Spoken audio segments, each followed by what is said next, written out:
Hello guys, योबर पाठशाला with Ashok में आपका स्वागत है। आज से हम पॉलिटी की क्लास स्टार्ट करने जा रहे हैं। ये पॉलिटी की क्लास 1 है। इसके अंदर हम पॉलिटी के पार्ट 1 के बारे में बात करेंगे, जिसके अंदर हम पॉलिटी के आर्टिकल 1 से आर्टिकल 4 के बारे में पूरा अच्छे से डिटेल में पढ़ेंगे। क्योंकि जो पॉलिटी का पार्ट 1 है वो आर्टिकल 1 से आर्टिकल 4 के बारे में बताता है। तो इस क्लास के अंदर हम आर्टिकल 1 से लेकर आर्टिकल 4 तक पूरा डिटेल में पढ़ेंगे। मैं ये गारंटी देता हूँ, अगर इस क्लास में आप एंड तक बने रहते हो तो आर्टिकल 1 से लेकर आर्टिकल 4 तक आपको पूरा अच्छे से याद हो जाएंगे। तो चलिए स्टार्ट करते हैं आज की ये क्लास। इस क्लास में आप एंड तक बने रहिएगा, क्योंकि इस क्लास के एंड में हम कुछ प्रीवियस ईयर क्वेश्चन भी करेंगे जो एसएससी, बैंक और रेलवे की एग्जाम में पूछे गए हैं। तो चलिए स्टार्ट करते हैं आज की ये क्लास। पॉलिटी पार्ट 1, जो पॉलिटी पार्ट 1 है वो द यूनियन एंड टेरिटरी, संघ और उसके क्षेत्र के बारे में बात करता है। और ये पॉलिटी का पार्ट 1 है। इसके अंदर आर्टिकल 1 से आर्टिकल 4 तक आते हैं। कहते हैं आर्टिकल 1 से आर्टिकल 4 है वो पॉलिटी के पार्ट 1 में आते हैं। और पॉलिटी का जो पार्ट 1 है वो संघ और उसके क्षेत्र के बारे में बात करता है। तो यह पूरा हिस्सा भारत कैसा देश है, उसका नाम क्या है, उसकी सीमाएं क्या है, राज्यों का गठन कैसे होता है, राज्यों की सीमाएं कैसे बदलती हैं, नए राज्य कैसे बनते हैं, इन सब के बारे में बताता है। तो जो हमारा पॉलिटी का पार्ट 1 है, इसके अंदर हम आर्टिकल 1 से लेकर आर्टिकल 4 तक पढ़ते हैं। ये पूरा हिस्सा भारत कैसा देश है इसके बारे में हमको बताता है। भारत, इसका नाम क्या है, उसकी सीमाएं क्या हैं, राज्यों का गठन कैसे होता है, राज्यों की सीमाएं कैसे बदलती हैं और नए राज्य कैसे बनते हैं, इन सब के बारे में जो हमें संविधान का भाग बताता है वो भाग फर्स्ट बताता है। कौन बताता है? पॉलिटी का पार्ट 1 बताता है, जिसके अंतर्गत आर्टिकल 1 से लेकर आर्टिकल 4 तक डिटेल में लिखा हुआ है। तो सबसे पहले बात करते हैं आर्टिकल 1। आर्टिकल 1 कहता है भारत का नाम और भारत के क्षेत्र। जो आर्टिकल 1 होता है वो हमें भारत का नाम बताता है और भारत का क्षेत्र बताता है कि भारत का क्षेत्र कौन कौन सा है। तो संविधान सबसे पहले हमारे देश की पहचान बताता है। आर्टिकल 1 के अनुसार हमारे देश का नाम इंडिया भी है और भारत भी है। तो जो संविधान का आर्टिकल 1 है उसमें लिखा हुआ है कि हमारे जो देश का नाम है वो इंडिया भी है और भारत भी है। तो अगर कहीं भी आए कि हमारे देश का नाम क्या है, इंडिया भी है और भारत भी है, इसलिए संविधान में ये लिखा हुआ है इंडिया अर्थात भारत। इसके बाद संविधान कहता है कि भारत राज्यों का संघ है। जो आर्टिकल 1 है उसमें लिखा हुआ है कि भारत किसका संघ है? राज्यों का संघ है। राज्यों का संघ का मतलब क्या है? राज्यों के संघ का मतलब है जितने भी राज्य है सभी मिलकर क्या बनाते हैं? भारत बनाते हैं। तो ये जैसे अलग अलग जम्मू कश्मीर हो गया, लद्दाख हो गया, राजस्थान हो गया, गुजरात हो गया, महाराष्ट्र हो गया, ये सारे के सारे राज्य मिलकर क्या बनाते हैं? भारत बनाते हैं। क्या बनाते हैं? भारत बनाते हैं। अब इसमें कुछ राज्य भी होते हैं और कुछ केंद्र शासित प्रदेश भी होते हैं। तो जो भारत है वो राज्यों का क्या है? संघ है। क्या है? राज्यों का संघ है। राज्यों के संघ का मतलब है कि भारत कई राज्यों से मिलकर बना है लेकिन एक ही देश है। क्या है? ये कई राज्यों से मिलकर बना हुआ है लेकिन इसका एक ही नाम है और वो नाम क्या है? भारत है। भारत को संघ इसलिए कहा गया है ताकि देश की एकता हमेशा मजबूत बनी रहे। भारत को संघ इसलिए कहते हैं कि कोई भी राज्य है इससे अलग नहीं हो सकता। क्या नहीं हो सकता?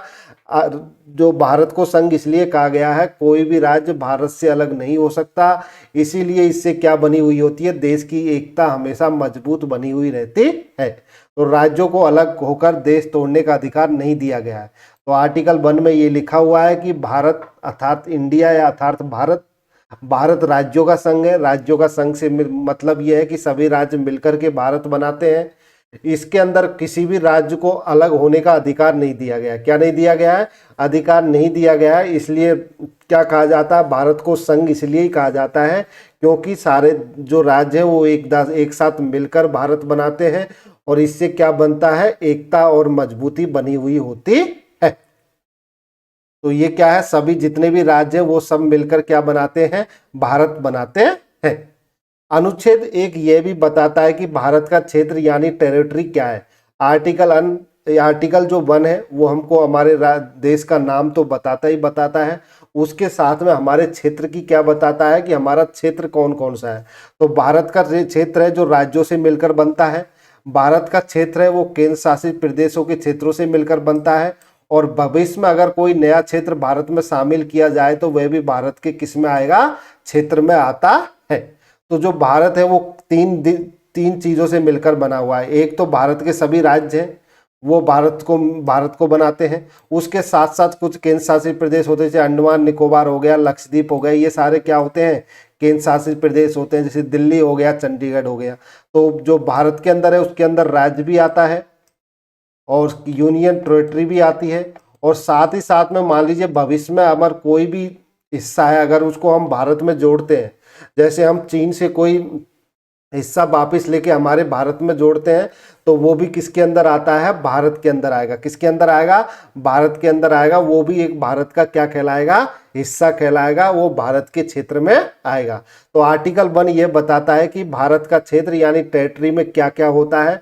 तो भारत का क्षेत्र राज्यों के क्षेत्र से मिलकर बनता है, भारत का जो क्षेत्र है वो केंद्र शासित प्रदेशों के क्षेत्र से मिलकर बनता है, और भविष्य में अगर कोई नया क्षेत्र भारत में शामिल किया जाए तो वह भी भारत के क्षेत्र में ही आएगा। तो भारत का क्षेत्र 3 टाइप से मिलकर बना हुआ है, राज्यों से, केंद्र शासित प्रदेश से, और भविष्य में अगर कोई नया क्षेत्र भारत में शामिल किया जाएगा वो भी किसके अंदर आता है, भारत के क्षेत्र के अंदर आएगा। तो अनुच्छेद 1 यह बताता है कि राज्यों और केंद्र शासित प्रदेशों की सूची प्रथम अनुसूची में होती है। तो जो राज्य और केंद्र शासित प्रदेश होते हैं वो किसके अंदर आते हैं, प्रथम अनुसूची के अंदर आता है। अब ये अनुसूची क्या है, तो हमारे संविधान में कुल 12 अनुसूची है, जिसमें से जो प्रथम अनुसूची होती है वो राज्य और केंद्र शासित प्रदेशों के बारे में बताती है। किसके बारे में बताती है, राज्य और केंद्र शासित प्रदेशों के बारे में बताती है। हम ये जब अनुसूची के ऊपर एक डिटेल क्लास लेंगे उसमें पढ़ाएंगे कि प्रथम अनुसूची में कौन आता है, सेकंड में कौन आता है। यहाँ ये ध्यान रखिए जो प्रथम अनुसूची है वो भारत के राज्यों और केंद्र शासित प्रदेशों से संबंधित है। तो मतलब भारत में कौन कौन से राज्य और केंद्र शासित प्रदेश हैं ये फर्स्ट अनुसूची में लिखा गया है। कहाँ लिखा गया है, प्रथम अनुसूची में लिखा गया है। इतना याद रखिए, जब संविधान बना था जब भारत में टोटल 8 अनुसूचियां थी, लेकिन वर्तमान में कितनी अनुसूचियां हैं, 12 अनुसूचियां हैं। और जिसकी प्रथम अनुसूची में लिखा हुआ है कि भारत राज्य और केंद्र शासित प्रदेशों के बारे में बताता है। तो इस तरह अनुच्छेद 1 भारत का नाम भी तय करता है और भारत का क्षेत्र भी तय करता है। तो जो आर्टिकल 1 होता है वो भारत का नाम तय करता है और भारत का क्षेत्र तय करता है कि भारत का क्षेत्र कौन कौन सा होगा।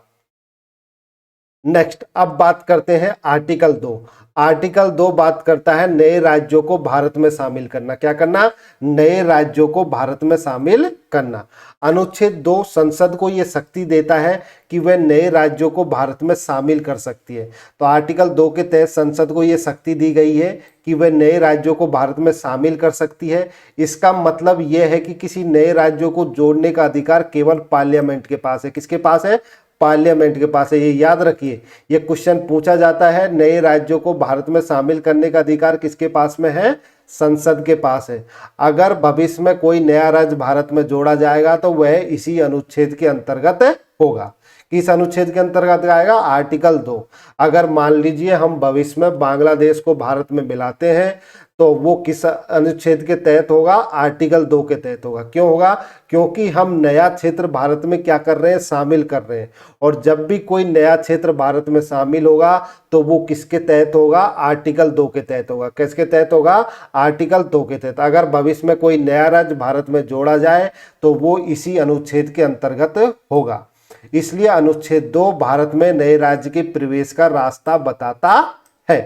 तो हमने आपको बता दिया आर्टिकल 1 है वो भारत का नाम और उसके क्षेत्र के बारे में बताता है, जबकि आर्टिकल 2 है ये नए राज्यों को भारत में शामिल करना है। कैसे करना है, अगर मान लीजिए भविष्य में कोई राज्य है वो भारत में शामिल होना चाहता है, मान लीजिए कल के लिए अगर बलूचिस्तान है वो भारत में शामिल होना चाहता है राज्य, तो ये भारत में शामिल कर सकते हैं। लेकिन उसके लिए कौन से आर्टिकल के तहत किया जाएगा, आर्टिकल 2 के तहत। किसके तहत किया जाएगा, आर्टिकल 2 के तहत भारत में नए राज्य का प्रवेश किया जा सकता है। तो जो आर्टिकल 2 होता है वो भारत में नए राज्य के प्रवेश का रास्ता बताता है। और ये संसद शक्ति किसके पास है? ओनली संसद के पास है। किसके पास है? ये याद रखिए। आर्टिकल 2 है वही संसद को ये शक्ति देता है कि वह नए राज्यों को भारत में शामिल कर सकता है। इसका मतलब यह है कि किसी नए राज्य को जोड़ने का अधिकार केवल पार्लियामेंट के पास है। किसके पास है? पार्लियामेंट, जिसको हिंदी में संसद बोलते हैं। तो अगर मान लीजिए भविष्य में अगर कोई भी मान लीजिए ये राज्य भारत में शामिल होना चाहता है, तो इस राज्य को भारत में जो संसद है हमारी वो इसको शामिल कर सकती है, क्योंकि नए राज्य को शामिल करने की शक्ति किसके पास है? संसद के पास है। तो नए राज्य को अगर भारत में जब शामिल किया जाएगा हमारे देश के अंतर्गत, तो वो किस आर्टिकल के तहत किया जाएगा? आर्टिकल 2 के तहत किया जाएगा। किसके तहत किया जाएगा? आर्टिकल 2 के तहत। अब बात करते हैं आर्टिकल 3। आर्टिकल 3 कहता है नया राज्य बनाना और राज्यों में बदलाव करना। तो आर्टिकल 3 किसकी बात करता है? नए राज्य की बात करता है। किसकी बात करता है? नए राज्य की बात करता है और राज्यों में बदलाव करना। भाई नए राज्य से संबंधित क्या है? भाई आर्टिकल 2 भी तो राज्य की बात कर रहा था और आर्टिकल 3 भी राज्य की बात कर रहा है। नहीं, डिफरेंस ये है, आर्टिकल 2 में क्या है, कोई भी मतलब कोई बाहर का कोई भी हिस्सा अगर भारत में शामिल होता है तो वो आर्टिकल 2 के तहत आता है। अब आर्टिकल 3 ये बताता है, मान लीजिए ये पूरा भारत है। अब भारत के अंदर मान लीजिए राजस्थान एक बहुत बड़ा स्टेट है। अब मान लीजिए बड़ा स्टेट है, उसको संभालने में बहुत समस्या आती है, ज्योग्राफिकल भी समस्या हो सकती है। तो उस राज्य को क्या करते हैं? 2 टुकड़ों में विभाजित कर दिया जाता है। कैसे बना दिया जाता है? राज्य को 2 टुकड़ों में विभाजित कर दिया जाता है। इससे क्या करता है? एक दूसरा राज्य बन जाता है। क्या बन जाता है? उसी में से दूसरा राज्य बन सकता है। तो ये जो राज्य बनता है ये किसके तहत बनता है? आर्टिकल 3 के तहत। किसके तहत? आर्टिकल 3 के तहत बनता है। जैसे आंध्र प्रदेश से तेलंगाना अलग हुआ था। किस अलग हुआ था? 2014 में आंध्र प्रदेश से किसको अलग किया गया था? तेलंगाना को। किसको? तेलंगाना को अलग किया गया। तो ये क्या किया? आंध्र प्रदेश से ही तो आपने एक नया राज्य बनाया, तेलंगाना। अब नया राज्य बनाया तो ये आर्टिकल किसके तहत किया गया? आर्टिकल 3। तो आर्टिकल 3 क्या कहता है? नए राज्य का बनना और राज्यों में क्या हो गया? बदलाव हो गया। कैसे बदलाव हो गया? आप राज्य का नाम बदल सकते हैं, राज्य की सीमा को आप घटा बढ़ा सकते हैं। जैसे उत्तर प्रदेश की सीमा को आप थोड़ा कम कर दीजिए, एमपी की सीमा को थोड़ा बढ़ा दीजिए, या राजस्थान की सीमा को थोड़ा कम कर दीजिए, हरियाणा की सीमा को बढ़ा दीजिए। तो ये सारा काम संसद कर सकती है। और ये किसके तहत करेगी? आर्टिकल 3 के तहत करेगी। तो आर्टिकल 3 क्या कहता है? नए राज्य बनाना और राज्यों में क्या करना? बदलाव करना। मान लीजिए उसकी सीमा को आप घटा सकते हो, बढ़ा सकते हो, और राज्य के नाम में क्या कर सकते हो? परिवर्तन कर सकते हो। तो आपको क्लियर हो गया। आर्टिकल 2 होता है जब बाहर से अगर किसी क्षेत्र को भारत में शामिल किया जाता है तो वो आर्टिकल 2 के तहत होता है। लेकिन जब भारत के ही किसी क्षेत्र को 2 भागों में तोड़ा जाता है, या किसी क्षेत्र के राज्य की सीमा को कम ज्यादा किया जाता है, या एक राज्य को 2 राज्यों में विभाजित कर दिया जाता है, तो वो किसके तहत होता है? आर्टिकल 3 के तहत होता है। किसके तहत होता है? आर्टिकल 3 के तहत होता है। तो आर्टिकल 3 क्या कहता है? यह संसद को अधिकार देता है कि वह नया राज्य बना सकती है। यह संसद को यह अधिकार देता है कि वह किसी राज्य का क्षेत्र बढ़ा और घटा भी सकती है। तो आर्टिकल 3 संसद को क्या अधिकार देता है? कि वह नया राज्य बना सकती है। संसद को यही अधिकार भी देता है कि वह किसी राज्य का क्षेत्र बढ़ा भी सकती है और किसी का घटा भी सकती है। अब जैसे राजस्थान का है, एरिया बहुत बड़ा है, अगर सरकार चाहे, संसद चाहे तो राजस्थान के एरिया को थोड़ा घटा सकती है और किसी दूसरे राज्य के एरिया को बढ़ा सकती है। अब मान लीजिए संसद आएगी, यार गोवा बहुत छोटा है, इसको थोड़ा सा हम बड़ा करते हैं, तो वो क्या करेगा? मुंबई की सीमा को थोड़ा कम कर देगा और गोवा की सीमा को थोड़ा बढ़ा देगा। तो ये किसके तहत होगा? आर्टिकल 3 के तहत होगा। तो ये संसद को अधिकार देता है कि वह किसी राज्य का क्षेत्र बढ़ा और घटा सकती है, और यह संसद को यह अधिकार भी देता है कि वह किसी राज्य की सीमा बदल सकती है। क्या बदल सकती है? सीमा बदल सकती है। और यह संसद को यह अधिकार भी देता है कि वह किसी राज्य का नाम भी बदल सकती है। तो आर्टिकल 3 के तहत किसी राज्य के क्षेत्र को आप बढ़ा सकते हैं, घटा सकते हैं, किसी राज्य की सीमा को आप बदल सकते हैं, और किसी राज्य का नाम भी आप बदल सकते हैं। ये सारा का सारा किसके तहत होता है? आर्टिकल 3 के तहत होता है। मतलब कुल मिलाकर राज्य बनाने और राज्य में बदलाव करने का पूरा अधिकार किसके पास में है? संसद के पास में ही है। किसके पास में है? संसद के पास में है। तो अगर किसी राज्य का, कोई भी राज्य की सीमा को घटाना बटाना है तो वो किसके पास है उसका अधिकार? हमारी पार्लियामेंट, संसद के पास में होता है। अगर किसी राज्य के क्षेत्र को घटाना है, बढ़ाना है तो वो किसके पास में है? संसद के पास होता है। अगर किसी बड़े राज्य का प्रशासन की सुविधा के लिए दो हिस्सों में बांटकर नया राज्य बनाया जाए, अगर दो राज्यों के बीच की सीमा रेखा में बदलाव कर दिया जाए, अगर किसी राज्य का नाम बदल दिया जाए, तो यह भी आर्टिकल 3 के अंतर्गत आता है। किसके अंतर्गत आता है? आर्टिकल 3 के अंतर्गत आता है। तो आर्टिकल 3 के अनुसार किसी बड़े राज्य का मान लीजिए प्रशासन करने में आपको क्या हो रही है? असुविधा हो रही है, तो प्रशासन की सुविधा के लिए आप उसको दो हिस्सों में बांटकर नया राज्य बनाया जाए। अगर दो राज्यों के बीच की सीमा बदली जाए, अगर किसी राज्य का नाम भी बदला जाए, तो ये सब किस अनुच्छेद के तहत आता है? आर्टिकल 3 के तहत आता है। आर्टिकल 3 के तहत कोई भी विधेयक संसद में लाने से पहले राष्ट्रपति की सिफारिश आवश्यक होती है। तो आर्टिकल 3 के तहत अगर आप किसी राज्य की सीमा में परिवर्तन करना चाहते हो, किसी राज्य की सीमा को बढ़ाना चाहते हो, किसी राज्य की सीमा को घटाना चाहते हो, या किसी के राज्य के नाम में आप परिवर्तन करना चाहते हो, तो विधेयक को संसद में लाने से पहले आपको किसकी सिफारिश लेनी पड़ेगी? राष्ट्रपति की सिफारिश लेनी पड़ेगी। तो आपको राष्ट्रपति को बताना पड़ेगा कि हम ये करने जा रहे हैं। तो आर्टिकल 3 के तहत अगर कोई भी विधेयक आपको संसद में लाना है, किसी राज्य की सीमा को बढ़ाने, घटाने या उनकी सीमा में परिवर्तन करने, या राज्य में के नाम में परिवर्तन करना है, तो संसद में लाने से पहले राष्ट्रपति की सिफारिश आवश्यक होती है। इसके बाद राष्ट्रपति उस प्रस्तावित विधेयक को संबंधित राज्य की विधानसभा में भेजते हैं। अब जब आप राष्ट्रपति के पास में सिफारिश लेके जाते हो, तो फिर राष्ट्रपति उस संबंधित विधेयक को किस में भेजेगा? उस संबंधित राज्य में भेजेगा। किस में भेजेगा?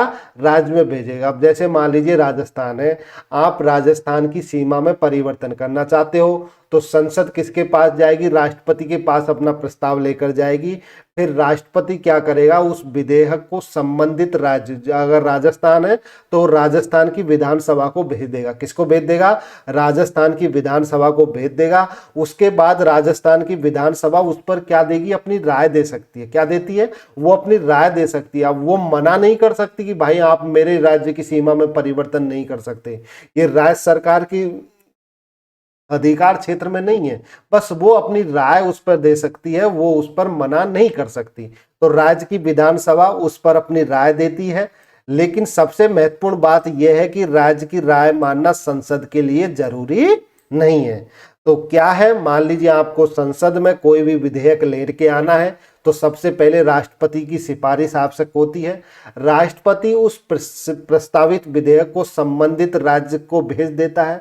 उस राज्य की विधानसभा को उसे भेज दिया जाता है। विधानसभा है वो उस पर अपनी क्या देती है? राय देती है। क्या देती है? अपनी राय देती है। लेकिन सबसे महत्वपूर्ण बात यह है कि राज्य की जो राय है वो संसद मानना जरूरी नहीं है। अब मान लीजिए, जैसे एग्जाम्पल के तौर पे देखिए, जैसे मान लीजिए केंद्र में सरकार बीजेपी की है। अब वो राज्य में मान लीजिए, कोई भी राज्य मान लीजिए, जैसे मैं मान लेता हूं कर्नाटक मान लेता हूं। कर्नाटक में किसकी सरकार है? कांग्रेस की है। अब राज्य केंद्र संसद क्या करना चाहेगी? अगर संसद चाहती है कि भाई मैं कर्नाटक का नाम बदल के कोई और दूसरा करना चाहूं, कर्नाटक का मैं नाम चेंज करूं, इसका नाम कोई दूसरा करूं, तो वो संसद किसके पास जाएगी? राष्ट्रपति के पास जाएगी। किसके पास जाएगी? राष्ट्रपति के पास अपने विधेयक को लेके जाएगी। तो उस पर राष्ट्रपति की सिफारिश होगी। फिर राष्ट्रपति उस विधेयक को किसको भेजेगा? कर्नाटक को भेजेगा। किसको भेजेगा? कर्नाटक की विधानसभा को भेजेगा। ये विधानसभा क्या होती है? जब हम अगली क्लास में पढ़ेंगे इनके बारे में डिटेल में। ये जैसे इसको ऐसे समझिए, जैसे इस केंद्र में राज्यसभा और लोकसभा होती है संसद में, वैसे ही स्टेट में क्या होती है? विधानसभा और विधान परिषद होती है। तो राष्ट्रपति उस प्रस्तावित विधेयक को संबंधित राज्य की विधानसभा को भेज देगा। तो मान लीजिए उसने कर्नाटक की विधानसभा को भेज दिया, भाई ऐसे ऐसे आपके राज्य का नाम बदला जा रहा है। अब जो राज्य की विधानसभा है कर्नाटक की, वो उनसे मना नहीं कर सकती कि आप ऐसा नहीं कर सकते, हम अपना राज्य नहीं बदलना चाहते। बस वो अपनी एक क्या दे सकती है, राय दे सकती है। क्या दे सकती है? उस राज्य की विधानसभा अपनी राय दे सकती है। लेकिन सबसे महत्वपूर्ण बात यह है कि राज्य की राय का मानना संसद के लिए जरूरी नहीं है। और संसद चाहे तो उनकी राय मान भी सकती है, और अगर संसद नहीं चाहे तो उनकी राय को नहीं भी मान सकती। तो मतलब राज्य अगर मना भी कर दे तो तब भी संसद क्या बना सकती है? कानून बना सकती है। तो इसलिए आर्टिकल 3 में अंतिम निर्णय संसद का होता है, राज्य का नहीं होता है। तो आर्टिकल 3 आपको डिटेल में समझ में आ गया। मैंने आपको बता दिया, अगर किसी भी राज्य, भारत के किसी राज्य का सीमा को घटाना है, बढ़ाना है, या उसकी सीमा में परिवर्तन करना है, या राज्य के नाम में परिवर्तन करना है, वो आर्टिकल 3 के तहत होगा। अब जब संसद ऐसा करती है तो वो सबसे पहले राष्ट्रपति के पास में अपने विधेयक को लेके उसकी सिफारिश लेगी। उसके बाद वो राष्ट्रपति है उस संबंधित विधेयक को अपने उस राज्य की विधानसभा को भेजेगा। विधानसभा है उस पर अपनी राय देगी। लेकिन ये बात है कि राज्य की राय संसद माने ये जरूरी नहीं है। अगर राज्य अगर मना भी करता है तो संसद उस पर क्या बना सकती है? कानून बना सकती है। नेक्स्ट, अब बात करते हैं आर्टिकल 4, अनुसूचियों में बदलाव और कानून पास होने का तरीका। अब ये आर्टिकल 4 में अनुसूचियों में बदलाव का मतलब क्या है? अब जैसे मान लीजिए आप अभी 28 राज्य हैं। अब 28 राज्य में से आपने किसी राजस्थान राज्य को 2 राज्यों में तोड़ दिया। कितने राज्यों में विभाजित कर दिया? 2 राज्यों में विभाजित कर दिया। अब जैसे ही आप कर्नाटक राज्य को, वो राजस्थान राज्य को 2 राज्यों में विभाजित करोगे तो उसके बाद आपके पास में कितने राज्य हो जाएंगे? 29 राज्य हो जाएंगे। कितने हो जाएंगे? 29। क्यों नहीं? आपने राजस्थान को कितने राज्यों में विभाजित कर दिया? 2 राज्यों में कर दिया। पहले कितने थे? 28 थे। अब भारत की जो अनुसूचियां हैं, संविधान के अंदर जो 12 अनुसूचियां हैं, वो पहली अनुसूची किसकी बात करती है? केंद्र और राज्य की बात करती है। किसकी बात करती है? राज्य और केंद्र शासित प्रदेश की बात करती है। उसमें अंदर बताया गया है कि भारत में इतने राज्य हैं और इतने केंद्र शासित प्रदेश हैं। अब जैसे मान लीजिए आप आर्टिकल 2 या 3 के तहत कोई भी परिवर्तन करोगे तो भाई उसमें भी तो परिवर्तन हो जाएगा। अनुसूची 1 में भी। अनुसूची 1 में क्या होगा? मान लीजिए पहले 28 राज्य थे तो अनुसूची 1 हमको बता देती कि भारत में 28 राज्य है, 6 केंद्र शासित प्रदेश हैं। अब आपने क्या किया? 28 की जगह राज्य कितने बना दिए? 29 बना दिए। तो अनुसूची 1 में क्या हो जाएगा? परिवर्तन हो जाएगा। क्या हो जाएगा? अनुसूची 1 में परिवर्तन हो जाएगा। उसके तहत एक अनुसूची 4 होती है। कितने टोटल मैंने आपको अनुसूचियां बताई? 12 है संविधान में। अनुसूची 4 है, उसके अंदर किसकी बात की है? राज्यसभा में सीटों का आवंटन। किसकी बात करता है? अनुसूची 4 करती है कि राज्यसभा में कौन से राज्य को कितनी सीटें मिलेंगी। अब आपने राजस्थान को 2 राज्यों में विभाजित किया है तो दोनों राज्यों के लिए सीटों का चेंज हो गया ना। पहले मान लीजिए पूरे राजस्थान को 10 सीट मिलती थी, सपोज कीजिए राज्यसभा में सीट। अब आपने उसको विभाजित कर दिया तो उसके बाद में हो सकता है एक क्षेत्र को 6 सीट मिल जाए, दूसरे क्षेत्र को 4 सीट मिले। तो उससे क्या होगा? अनुसूची 1 में तो परिवर्तन होगा ही होगा, साथ साथ अनुसूची 4 में भी क्या हो जाएगा? परिवर्तन हो जाएगा। क्योंकि अनुसूची 4 है वो किसकी बात करती है? राज्यसभा में सीटों का आवंटन की बात करती है। और जबकि जो अनुसूची 1 है वो किसकी बात करती है? भारत में कुल कितने राज्य हैं और कितने केंद्र शासित प्रदेश हैं। तो आप जैसे ही आर्टिकल 2 या 3 के तहत कोई नया राज्य बनाओगे तो उसके तहत जब आप करोगे तो उससे क्या होगा? अनुसूची 1 और अनुसूची 4 में भी क्या हो जाएगा? परिवर्तन हो जाता है। तो आर्टिकल 4 के अनुसार जब संसद अनुच्छेद 2 या 3 के तहत नया राज्य बनाती है या राज्य की सीमा या नाम बदलती है तो संविधान की प्रथम अनुसूची, कौन सी अनुसूची? प्रथम अनुसूची। क्योंकि प्रथम अनुसूची किसकी बात करती है? राज्य और केंद्र शासित प्रदेशों की बात करती है। वो बताती है कि कौन कितने राज्य हैं, कितने केंद्र शासित प्रदेश हैं, कौन से राज्य का क्या नाम है, कौन सी केंद्र शासित प्रदेश का क्या नाम है, कौन से राज्य की कितनी सीमा है। ये सारा किस में बताया गया है? प्रथम अनुसूची में। किस में बताया गया है? प्रथम अनुसूची में। आप जब 2 और 3 के तहत नया राज्य बनाओगे या राज्य की सीमा नया नाम बदलोगे तो प्रथम अनुसूची और जरूरत होने पर चौथी अनुसूची जो राज्यसभा में सीटों की बात करती है उसमें भी क्या किया जाता है? बदलाव किया जाता है। क्या किया जाता है? बदलाव किया जाता है। लेकिन सबसे इंपॉर्टेंट बात यह है जो इसमें बदलाव को सामान्य संविधान संशोधन नहीं माना जाता। तो जब अनुसूची 1 और अनुसूची 4 में जो बदलाव होता है उसको सामान्यतः संविधान संशोधन नहीं माना जाता। जो संविधान संशोधन होता है वो आर्टिकल किसके तहत होता है, आर्टिकल 368 के तहत होता है। लेकिन आर्टिकल 4 में ये लिखा हुआ है, आर्टिकल 2 और 3 के तहत अगर किसी राज्य के नाम में परिवर्तन, सीमा में परिवर्तन होता है या उनकी बाउंड्री को घटाया बढ़ाया जाता है तो वो क्या नहीं माना जाएगा, संविधान संशोधन नहीं माना जाता। क्या नहीं माना जाता, संविधान संशोधन नहीं माना जाता। इसलिए इसे विशेष बहुमत की जरूरत नहीं होती, क्योंकि जब संविधान में संशोधन करना होता है तो विशेष बहुमत की जरूरत पड़ती है। किसकी जरूरत पड़ती है, विशेष बहुमत की जरूरत पड़ती है। क्योंकि किसमें बदलाव हो रहा है, अनुसूची में बदलाव हो रहा है। किसमें बदलाव हो रहा है, अनुसूची में बदलाव हो रहा है। और जब कभी भी अनुसूची में बदलाव होता है तो आपको विशेष बहुमत की जरूरत पड़ती है। बट आर्टिकल 4 में ये लिखा हुआ है, अगर आप आर्टिकल 2 और 3 में परिवर्तन करते हो तो उसको संविधान संशोधन नहीं माना जाता। उनके लिए आपको विशेष बहुमत की जरूरत नहीं होती, साधारण बहुमत से कानून पास हो जाता है।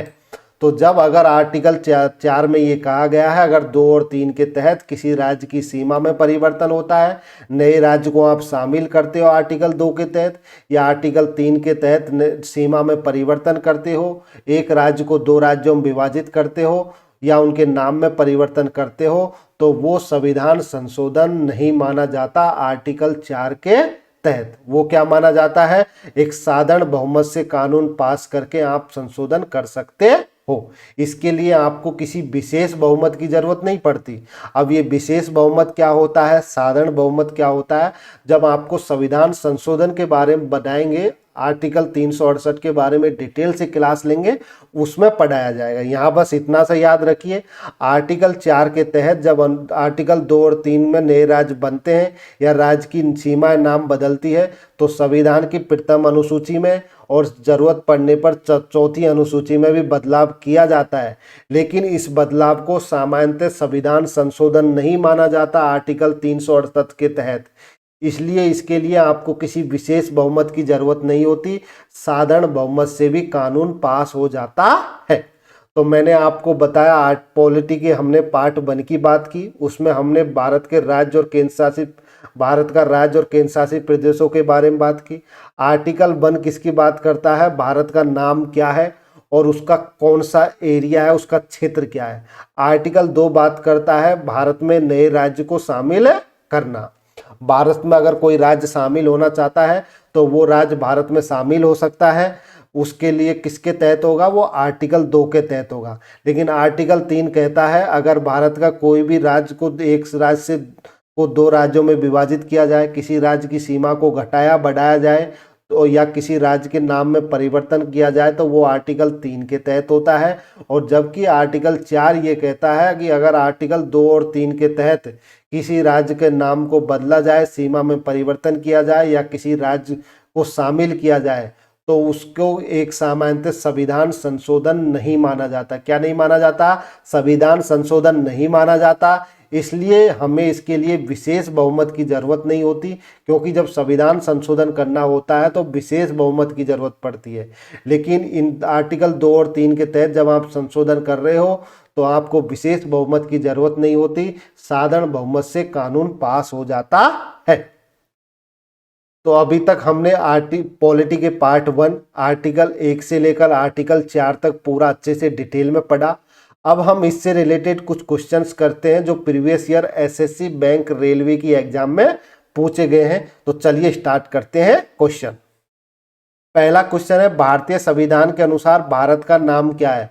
तो भारतीय संविधान के अनुसार भारत का नाम इंडिया भी है और दैट इज भारत। तो भारत का नाम इंडिया और भारत दोनों है, तो इसका आंसर हो जाएगा option C, India that is Bharat. तो संविधान में ये लिखा हुआ है India that is Bharat. Next, संविधान के अनुसार इंडिया किस प्रकार का देश है। तो मैंने आपको बता दिया इंडिया किस प्रकार का देश है, यूनियन ऑफ स्टेट। क्या है, यूनियन ऑफ स्टेट है, जो आर्टिकल 1 में लिखा हुआ है। यूनियन ऑफ स्टेट का मतलब हिंदी में होता है राज्यों का संघ। क्या है, राज्यों का संघ है, ये आर्टिकल 1 में लिखा हुआ है। कोई भी जो भारत के अंदर जितने भी राज्य हैं वो क्या नहीं हो सकते, भारत से अलग नहीं हो सकते हैं।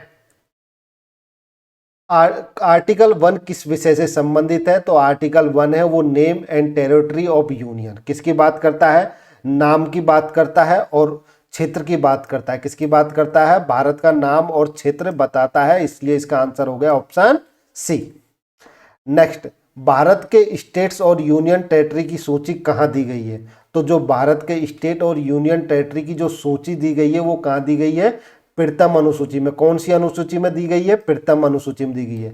हमारे संविधान में जब संविधान बना था, जब कितनी अनुसूचियां थी? 8 थी, लेकिन बाद में उनको बढ़ा के कितना कर दिया गया है? 12। तो वर्तमान में टोटल कितनी अनुसूचियां हैं? संविधान में 12 अनुसूचियां हैं। उनमें से जो प्रथम अनुसूची है उसमें बताया गया है कि भारत के कौन कौन से राज्य हैं और कौन कौन से केंद्र शासित प्रदेश हैं, उनका एरिया कितना है, क्या है, ये सब किसके अंदर बात की गई है? प्रथम अनुसूची के अंदर बताया गया है। तो स्टेट और यूनियन टेरिटरी की जो लिस्ट है वो किसके अंदर है? प्रथम अनुसूची में होती है। टेरिटरी ऑफ इंडिया में क्या क्या शामिल है? जो टेरिटरी मतलब जो क्षेत्र है इंडिया का, उसमें क्या क्या शामिल है? तो उसके अंदर राज्य शामिल होते हैं, केंद्र शासित प्रदेश शामिल होते हैं, और अगर कोई भी क्षेत्र जो आपने अधिग्रहित किया गया है, क्या किया बाद में आपने उसको किस में शामिल किया गया है? भारत में शामिल किया गया है, वो सब किसके क्षेत्र में आते हैं? भारत के क्षेत्र के अंदर आते हैं। तो वो सारा का सारा क्या कहलाएगा? Territory of India. तो टेरिटरी ऑफ इंडिया में राज्य शामिल होते हैं, केंद्र शासित प्रदेश शामिल होते हैं, और ऐसा कोई क्षेत्र जो भारत ने क्या किया है? अपने क्षेत्र में मिलाया है, वो भी किसके अंदर आता है? टेरिटरी ऑफ इंडिया में शामिल होता है। तो आर्टिकल 1 के अनुसार टेरिटरी ऑफ इंडिया में ये तीनों आते हैं, स्टेट आते हैं, यूनियन टेरिटरी आते हैं जिनको संघ क्षेत्र बोला जाता है, और एक्वायर्ड टेरिटरी होती है जो आपने क्या की हुई है? खरीदी है, आपने उसको अपने देश में मिलाया है। यूनियन ऑफ स्टेट का मुख्य अर्थ क्या है? तो यूनियन ऑफ स्टेट का मुख्य अर्थ यह है कि स्टेट का अपने अलग होने का अधिकार नहीं है। क्या नहीं है? जो स्टेट्स हैं वो आपस में अलग नहीं हो सकते। तो अगर मान लीजिए भारत में 28 राज्य हैं, तो कोई भी राज्य है वो भारत से अलग नहीं हो सकता। क्या नहीं हो सकता?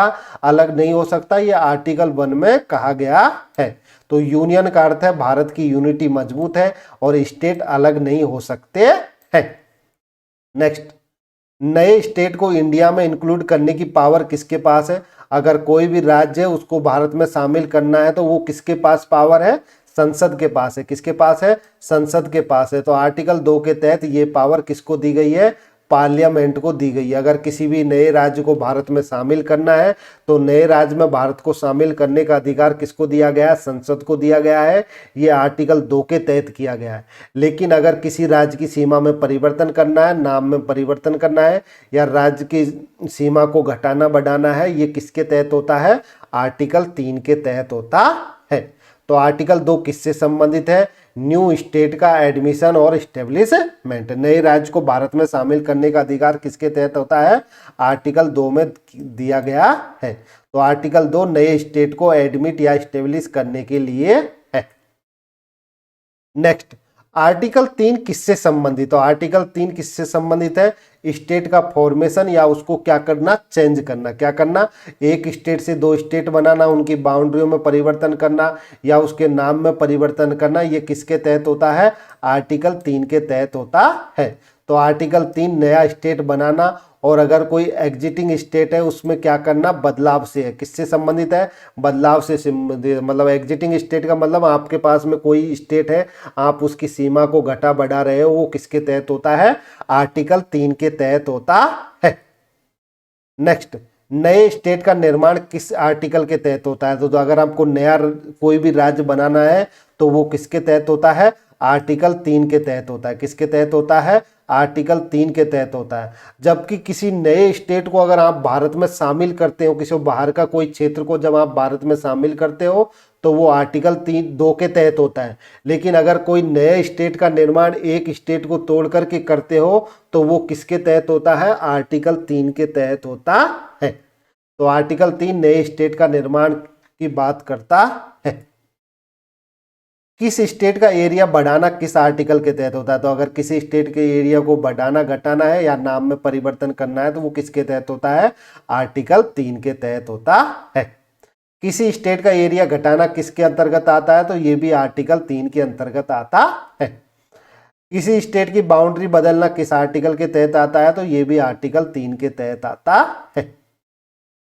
किसी स्टेट का नाम बदलना भी किस आर्टिकल के तहत आता है, तो ये भी आर्टिकल 3 के तहत आता है। आर्टिकल 3 के तहत बिल इंट्रोड्यूस करने से पहले किसकी रिकमेंडेशन चाहिए, तो किसकी रिकमेंडेशन चाहिए, प्रेसिडेंट की। किसकी चाहिए, प्रेसिडेंट, जिसको हिंदी में क्या बोलते हैं, राष्ट्रपति। अगर किसी आर्टिकल 3 के तहत आपको कोई भी बिल आप इंट्रोड्यूस कर रहे हैं तो उसके लिए किसकी रिकमेंडेशन जरूरी है, राष्ट्रपति की रिकमेंडेशन जरूरी होती है।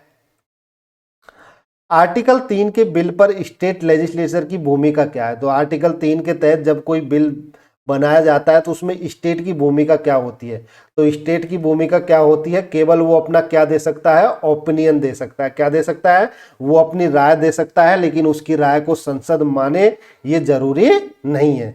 तो आर्टिकल 3 के बिल पर स्टेट लेजिस्लेचर की भूमिका क्या है, वो अपनी क्या दे सकता है, ओपिनियन उस पर दे सकता है। तो केवल वो अपना क्या देगा, ओपिनियन उस पर देता है, संसद उसके ओपिनियन को माने तो माने या ना माने तो ना भी माने, उसमें कोई बाध्यकारी, संसद बाध्यकारी नहीं है राज्य की राय को मानने में। आर्टिकल 3 के तहत, आर्टिकल 3 में स्टेट लेजिस्लेचर का ओपिनियन कैसा होता है, बाइंडिंग नहीं होता। क्या नहीं होता, बाइंडिंग नहीं होता। जैसे मान लीजिए आप किसी राज्य की सीमा को घटाना चाहते हो, जैसे आप राजस्थान की राज्य की सीमा को घटाना चाहते हो, अब राजस्थान के मुख्यमंत्री ने आपसे मना कर दिया, नहीं सर आप ऐसा नहीं कर सकते, आप राज्य की सीमा को नहीं घटा सकते, मैं ऐसा नहीं करने दूं। लेकिन वो भाई वो कर सकती है संसद, क्योंकि संसद को अधिकार है। तो वो राज्य अगर मना कर रही है तो वो बाइंडिंग नहीं है संसद की, वो राज्य की राय माने। तो आर्टिकल 3 में स्टेट लेजिस्लेशन का ओपिनियन कैसा होता है, बाइंडिंग नहीं होता, मतलब बाध्यकारी नहीं होता कि स्टेट वो कहे तो वो आपको मानना ही है। तो स्टेट ओपिनियन जरूरी है, लेकिन उसको मानना जरूरी नहीं। आप उसकी राय ले सकते हो, अब वो राय आपको गलत दे या अच्छी दे, वो आपके फेवर में दे या आपके विरुद्ध दे, आप उसकी राय ले सकते हो, लेकिन आपको उसको मानना जरूरी नहीं है। नया स्टेट बनने पर कौन कौन से शेड्यूल में बदलाव होता है, तो जब भी नया स्टेट बनता है तो एक तो मैंने बता दिया प्रथम अनुसूची में बदलाव होता है जो संघ और राज्य क्षेत्र की बात करती है, और एक चौथी अनुसूची में बदलाव होता है जो राज्यसभा में सीटों के आवंटन से संबंधित होती है। तो नया स्टेट बनने पर प्रथम और चौथी अनुसूची में क्या हो जाता है, बदलाव हो सकता है। तो जब भी नया स्टेट बनता है तो प्रथम पहली अनुसूची और चौथी अनुसूची में क्या हो सकता है, बदलाव हो सकता है, क्योंकि आर्टिकल 4 के अनुसार प्रथम और चतुर्थ शेड्यूल में चेंज होते हैं, क्योंकि ये आर्टिकल 4 में लिखा हुआ है जब 2 और 3 के तहत कोई भी राज्य के नाम या सीमा में परिवर्तन होता है तो संविधान की अनुसूची 1 और 4 में क्या हो सकता है, परिवर्तन हो सकता है। फर्स्ट शेड्यूल में क्या लिखा हुआ है, तो मैंने आपको बता दिया। फर्स्ट शेड्यूल में स्टेट ऑफ यूनियन टेरिटरी की क्या है, लिस्ट है, तो इसका आंसर हो गया ऑप्शन सी। प्रथम अनुसूची में राज्य और केंद्र शासित प्रदेशों की सूची होती है। चौथी अनुसूची में क्या है, शेड्यूल का मतलब अनुसूची होता है, तो चौथी अनुसूची में किसकी बात की गई है, राज्यसभा में सीटों का अलोकेशन। किसकी बात की हुई है, राज्यसभा में सीटों का अलोकेशन, तो इसका आंसर हो गया ऑप्शन ए। चौथी अनुसूची में राज्यसभा सीटों का अलोकेशन होता है। आर्टिकल 4 किससे संबंधित है, तो आर्टिकल 4 किससे संबंधित है, आर्टिकल 4 शेड्यूल्ड में बदलाव से संबंधित है। किससे संबंधित है, अनुसूचियों में बदलाव से संबंधित है, क्योंकि आर्टिकल 4 में आर्टिकल 2 और 3 के ला के कारण जो अनुसूचियां होती है उसमें क्या हो जाता है, बदलाव हो जाता है। तो आर्टिकल 4 किससे संबंधित है, फंडामेंटल राइट से नहीं है, हाई कोर्ट से नहीं है, ना ही इलेक्शन से, किससे संबंधित है, अनुसूचियों में बदलाव से संबंधित है। नेक्स्ट, आर्टिकल 2 और 3 के तहत बने कानून किस प्रकार के होते हैं, तो आर्टिकल 2 और 3 के तहत जो बने कानून होते हैं सामान्य कानून की तरह होते हैं। कैसे होते हैं, सामान्य कानून की तरह होते हैं, उनके लिए विशेष बहुमत की जरूरत नहीं होती। तो आर्टिकल 4 के अनुसार ये सामान्य कानून माने जाते हैं। स्टेट फॉर्मेशन के लिए आर्टिकल 368 जरूरी है या नहीं, तो इसका आंसर है जरूरी नहीं है। क्या नहीं है, स्टेट का जब आप फॉर्मेशन करते हो तो उसके लिए आर्टिकल 368 जरूरी है या नहीं, तो जरूरी नहीं है, क्योंकि आर्टिकल 368 के तहत जब संविधान संशोधन होता है तो विशेष बहुमत से होता है, लेकिन वो इसमें जरूरी नहीं है, क्योंकि आप सामान्य कानून पास करके भी संशोधन कर सकते हो। Thank you for watching this video. अगर आपको ये वीडियो अच्छी लगे तो वीडियो को लाइक कीजिए, अपने दोस्तों के साथ में शेयर कीजिए और अगर चैनल पर पहली बार आए हो तो चैनल को सब्सक्राइब कर लीजिए। Thank you all of you.